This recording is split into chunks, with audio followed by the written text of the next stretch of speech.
Assalamualaikum warahmatullahi wabarakatuh. Alhamdulillah, jumpa kembali dengan saya Rahmat Afrizal. Hari ini saya dengan senang hati ingin menceritakan kembali tentang Abu Nawas. Masya Allah, satu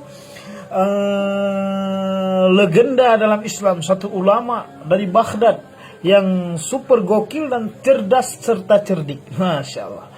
Jadi suatu hari Abu Nawas rahmatullah alaih, kita bilang ya, karena beliau satu orang-orang soleh. Jadi suatu hari Abu Nawas, beliau buat satu perkara yang membuat raja begitu marah. Begitu marah raja.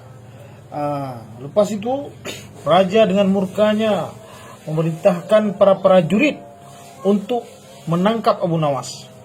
Maka dengan seketika prajurit langsung pergi ke rumah Abu Nawas untuk menangkap Abu Nawas. Sesampai prajurit di rumah Abu Nawas, maka Abu Nawas terkejut. Apa hal ini? Ada hal apa ini? Kenapa saya mau ditangkap? Buat salah apa saya? Kamu buat raja murka. Raja telah memerintahkan kami untuk menangkap engkau. Kalau engkau tidak mau jalan dengan baik-baik, maka kami terpaksa membawa engkau dengan paksaan. Maka Abu Nawas tidak bisa berbuat apa-apa. Beliau hanya pasrah kepada Allah Subhanahu wa taala. Singkat cerita, Abu Nawas pun dibawa di hadapan raja. Maka Abu Nawas mengatakan, "Daulat tuanku, ampun tuanku. Apa yang mengakibatkan tuanku memerintahkan untuk menangkap saya?" Maka dengan murkanya raja menghardik daripada Abu Nawas. Maka raja mengatakan, "Wahai Abu Nawas, engkau telah membuat aku celaka. Engkau telah membuat satu perkara yang mengakibatkan nyawaku hampir terlepas. Daulat tuanku, maaf tuanku, saya khilaf," kata Abu Nawas. Hadirin yang mulia, maka Abu Nawas membalas, "Ampunkan saya tuanku, daulat tuanku." Maka raja tidak mau ambil pusing. Maka raja mengatakan, "Tidak ada maaf kali ini lagi untuk kamu. Tidak ada maaf lagi.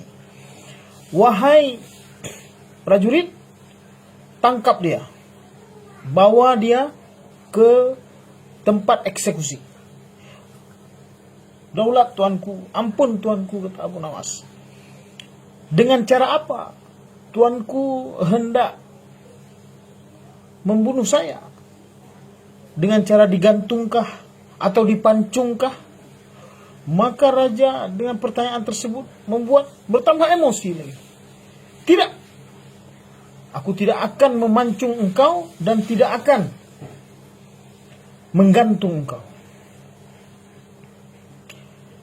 Saya akan melempar engkau ke dalam kandang singa yang ganas, sehingga biar engkau nantinya dicabik-cabik oleh seekor singa yang ganas tersebut." Maka Abu Nawas pun berpikir, dan para menteri-menteri yang ada di situ merasa belas kasih, sayang kepada Abu Nawas. Karena Abu Nawas ini banyak sekali andil untuk kerajaan. Banyak perkara-perkara yang sulit, yang susah untuk diselesaikan, tapi dapat diselesaikan oleh Abu Nawas. Sehingga satu orang menteri berkata kepada raja, "Wahai tuan raja, apakah tidak berlebihan sekali kita melempar Abu Nawas ke dalam kandang singa, sehingga Abu Nawas nanti tercabik-cabik? Apakah dia tidak dapat dipenjara saja?" Maka raja mengatakan, "Wahai menteri, bila engkau tidak senang, buka pintu."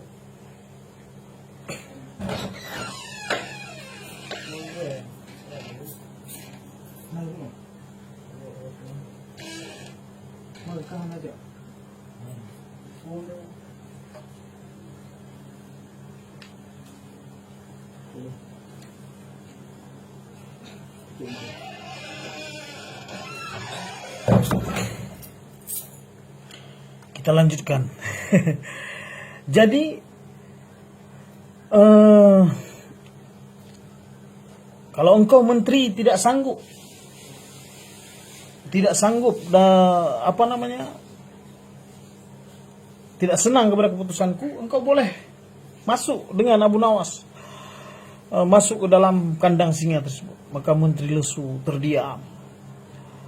Hadirin yang mulia, maka sebelum itu Abu Nawas pun beri usul pada raja. Wahai raja, sebelum engkau melempar aku kandang singa, bolehkah aku minta satu permintaan? Maka raja mengatakan, apa permintaanmu? Sebelum saya dieksekusi, bolehkah saya beribadah kepada Allah Subhanahu wa taala untuk yang terakhir kalinya selama 3 bulan? Saya sungguh-sungguh beribadah kepada Allah, biar Allah Subhanahu wa taala nanti akan ampunkan saya sampai saya di akhirat nantinya. Maka raja mengatakan, baik, saya akan kabulkan permohonan engkau, tapi dengan syarat engkau tidak boleh pulang ke rumahmu. Tidak boleh pulang ke rumahmu. Engkau masuk ke penjara selama 3 bulan. Nantinya engkau setelah 3 bulan engkau akan dilempar ke kandang singa. Terima kasih tuanku. Bolehkah saya minta satu permintaan lagi? Raja mulai jengkel lagi. Apa lagi? Wahai tuanku, selama 3 bulan itu saya kan tidak ada kawan di penjara. Bolehkah saya memberi makan singa yang akan membunuh saya itu, sehingga saya berbuat baik kepada dia, walau nanti dia akan merobek-robek tubuh saya selama 3 bulan saja. Baik, saya akan dekatkan kandang singa dengan penjara engkau. Maka kandang singa pun berbentuk jeruji besi, sehingga Abu Nawas pun bisa memberikan makanan kepada singa tersebut. Maka bulan pertama, bulan kedua, bulan ketiga lewat. Begitu taatnya beribadah kepada Allah Subhanahu wa taala Abu Nawas. Dan setiap sorenya dan pagi dan sore, Abu Nawas dengan kasih sayang selalu memberikan makanan kepada singa tersebut. Singkat cerita, 3 bulan pun berakhir. Maka Abu Nawas diambil dari penjara, mau dilemparkan ke kandang singa. Abu Nawas pasrah saja. Setelah ditaruh di kandang singa, dilempar di kandang singa, semua orang menonton. Para menteri-menteri begitu sedihnya. Tapi apa yang terjadi? Singa pun tidak mau memakan daripada Abu Nawas. Singa mendekati Abu Nawas, menjilat-jilat Abu Nawas, dan Abu Nawas pun membelai-belai daripada singa tersebut. Raja keheranan. Kebanyakan para menteri berpikir, ini Abu Nawas pasti ada ilmu kesaktian. Maka karena singa tidak memakan Abu Nawas, maka Abu Nawas pun dikeluarkan daripada kandang singa. Maka raja bertanya, wahai Abu Nawas, apakah engkau punya kesaktian? Tidak, wahai raja. Jadi kenapa singa yang begitu ganas tidak mau memakan engkau, tidak mau mencabik-cabik tubuh engkau?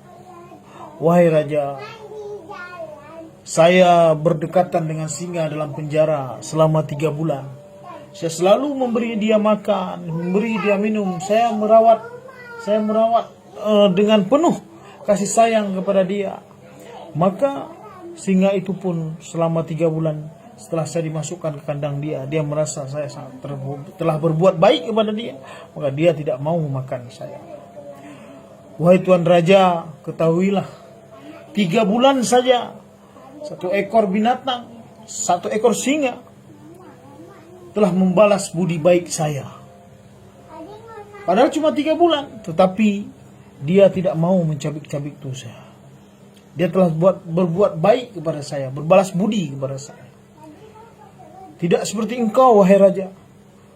Kebanyakan, saya telah banyak mengabdi kepada kerajaan ini. Saya telah berbuat baik banyak kepada kerajaan ini. Dengan 1 kesalahan saja, engkau mau menghabiskan nyawa saya. Maka atas